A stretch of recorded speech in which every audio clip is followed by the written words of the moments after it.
इस देश में 12 लाख से अधिक साधु संत और पुजारी रहते हैं, लेकिन ये लोग इमामों के लिए वेतन की घोषणा करते हैं, एक पक्षीय कार्रवाई करते हैं। क्या एक सेकुलर एजेंडा है?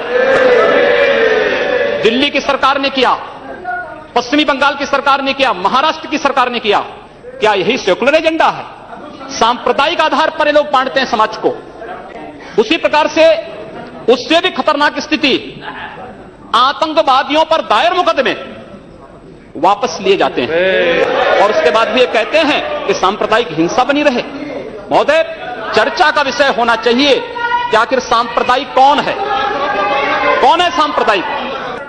महोदय, जो हम लोगों ने जाना है, जो हम लोगों ने समझा है, इस सांप्रदायिक वह होता है जो कहता है कि मेरा इष्ट या मेरा देव या मेरा पैगंबर ही सर्वश्रेष्ठ है। उसके मानने वालों को तो जीवित रहने का अधिकार है, शेष को नहीं। मुझे लगता है वह सांप्रदायिक है। हिंदू जीवन दर्शन कभी इस बात की इजाजत नहीं देता। जियो और जीने दो पर विश्वास हमारा दर्शन करता है।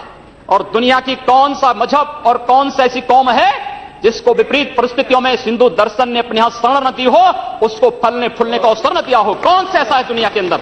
लेकिन आज जिस हिंदू दर्शन ने सबको शरण दी, सबको फलने फूलने का भरपूर अवसर दिया, आज जब उसी के खिलाफ षड्यंत्र होना प्रारंभ होता है तो उसे एकजुट होना तो पड़ेगा ही। और मुझे लगता है इन लोगों के कर्मों का फल है कि पूरे देश का हिंदू जनमानस आज इस बात के लिए तैयार हो रहा है कि उसके खिलाफ आज शासन तंत्र से जो षड्यंत्र हो रहे हैं उसका जवाब अपने स्तर पर देना ही पड़ेगा।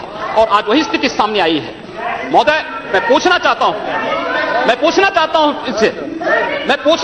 इन लोगों से, जब भारत का मुसलमान हज यात्रा करने के लिए जाता है, महोदय, जब हज यात्रा करने के लिए जाता है, उसकी पहचान कब भारतीय के नाम पर नहीं, पाकिस्तानी के नाम पर नहीं, बांग्लादेशी नाम पर नहीं, भारतीय उपमहाद्वीप का जो भी मुसलमान हज यात्रा करने के लिए जाता है उसकी पहचान हिंदू नाम पर होती है, उसकी पहचान भारतीय, पाकिस्तान या बांग्लादेश के नाम पर नहीं। लेकिन अगर उसी हिंदू पहचान को हम इनके ऊपर यहां पर लागू करने का प्रयास करते हैं, इनको बुरा लगता है। हिंदू सांप्रदायिकता नहीं, हिंदू राष्ट्रीयता का प्रतीक है। और भारत की राष्ट्रीयता का प्रतीक हिंदुत्व को बदनाम करोगे, उसकी कीमत चुकानी पड़ेगी इन लोगों को। और इसलिए महोदय, मैं आप सबके आपके माध्यम से एक बार कहना चाहता हूं। महोदय, एक बार गुरुदेव रविंद्रनाथ टैगोर ने कहा था, गुरुदेव रविंद्रनाथ टैगोर ने एक बात कही थी। उन्होंने कहा था अगर भारत को समझना है, बैठ गए आप, अगर भारत को समझना है तो मैं भारतीय अस्मिता को पहचानना पड़ेगा। और भारतीय अस्मिता को पहचानना है तो स्वामी विवेकानंद के बारे में आप जान लीजिए। स्वामी विवेकानंद ने एक बात कही थी कि गर्व से कहो हम हिंदू हैं।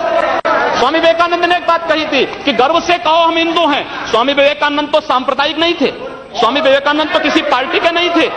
स्वामी विवेकानंद ने तो भारत का प्रतिनिधित्व किया था पूरी दुनिया के अंदर। और दुनिया के अंदर जो हिंदू आज पूरे देश के अंदर, पूरी दुनिया के अंदर अपनी सहिष्णुता के लिए पहचाना जाता था, आज उस हिंदू के साथ किस प्रकार का व्यवहार किया जा रहा है, वह कश्मीर से विस्थापित होता है, उसे कश्मीर से निकाला जाता है।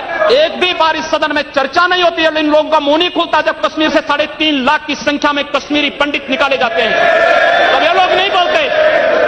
पिछले 2012 में असम के अंदर 3 महीनों तक बोडो जनजाति के लोगों को मारा जाता रहा, कोई नहीं बोला। महोदय, कोई नहीं बोला। जम्मू कश्मीर के बाद जम्मू कश्मीर के हिंदुओं के मारने पर कश्मीरी पंडितों को उनके घरों से बेदखल कर दिया गया। एक भी बार ये लोग बोले नहीं, इनको पीड़ा नहीं हुई। दुनिया के अंदर ये अपने आप में बिरला उदाहरण था जहां पर अपने ही देश में अपने ही जानने वाले लोग विस्थापित होकर के खाना बदोश की जिंदगी जी रहे हैं। उस शर्मनाक घटना की निंदा एक भी बार इन लोगों ने नहीं की। मुंबई के दंगों पर ये लोग मौन रहे। जमशेदपुर और भागलपुर के दंगे कांग्रेस के समय हुए थे, एक भी बार इन लोगों ने उस पर चिंता व्यक्त नहीं की।